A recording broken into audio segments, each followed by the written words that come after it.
ন্যূনতম ভাতা বাড়ানো সহ একগুচ্ছ দাবি, আর এই দাবিকে সামনে রেখে আশা কর্মীদের স্বাস্থ্য ভবন অভিযানকে কেন্দ্র করে ধুন্ধুমার পরিস্থিতি তৈরি হলো। পুলিশ ব্যারিকেড দিয়ে আটকানোর চেষ্টা করলে ধস্তাধস্তি বেঁধে যায় আন্দোলনরত আশা কর্মীদের সঙ্গে পুলিশের। ছবিটা দেখুন।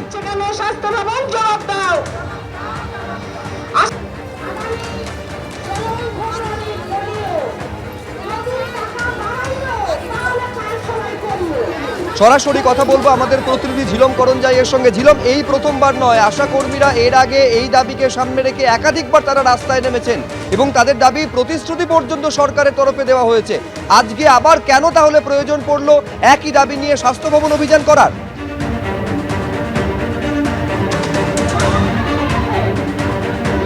একদম তাদের বক্তব্য যে প্রতিশ্রুতি রাজ্য সরকার দিয়েছিল সেই প্রতিশ্রুতি রাজ্য সরকার রাখেনি এবং রাজ্য সরকার তাদের যে বিভিন্ন নিয়ম সেই নিয়মগুলোই মানছেন না। এবং আমরা এই মুহূর্তে যে দৃশ্যম সহকর্মী প্রতীক রায় দেখাচ্ছে, দেখতে পাও যে স্বাস্থ্য ভবনের ঠিক সামনে এখানে যারা আশাকর্মী, পশ্চিমবঙ্গ আশাকর্মীদের ইউনিয়নের পক্ষ থেকে যারা একত্রিত হয়েছেন রাজ্যের বিভিন্ন প্রান্ত থেকে, তাদেরকে ব্যারিকেড করে আটকে দেওয়া হয়েছে এবং সেই ব্যারিকেড করে যেখানে তাদেরকে আটকে দেওয়া হয়েছে সেখানেই তারা দাঁড়িয়ে বিক্ষোভ দেখাচ্ছেন, তাদের ভাষণ দিচ্ছেন। যারা ব্যারিকেড করে আটকানোর পরে পুলিশের সঙ্গে কথা বলে তাদের প্রতিনিধি দল এই মুহূর্তে স্বাস্থ্য ভবনে গিয়েছেন এবং আমরা যেটা জানতে পারছি স্বাস্থ্য ভবন সূত্রে যে নার্সিং এবং স্বাস্থ্য দপ্তরের ডেপুটি ডিরেক্টর পদের আধিকারিকদের সঙ্গে তারা কথা বলছেন।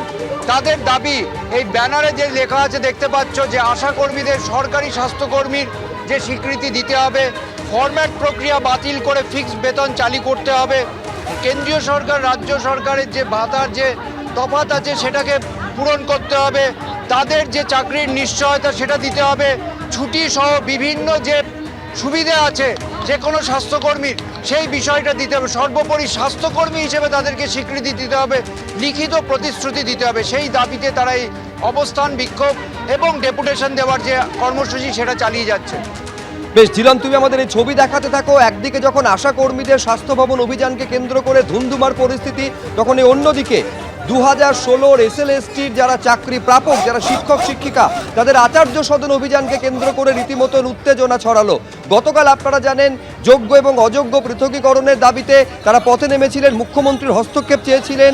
এই একই দাবিতে যোগ্য অযোগ্য আলাদা করতে হবে, এই দাবিতে এবার আচার্য সদন অভিযান। SSCর চেয়ারম্যানকে ডেপুটেশন পর্যন্ত দিয়েছেন তারা।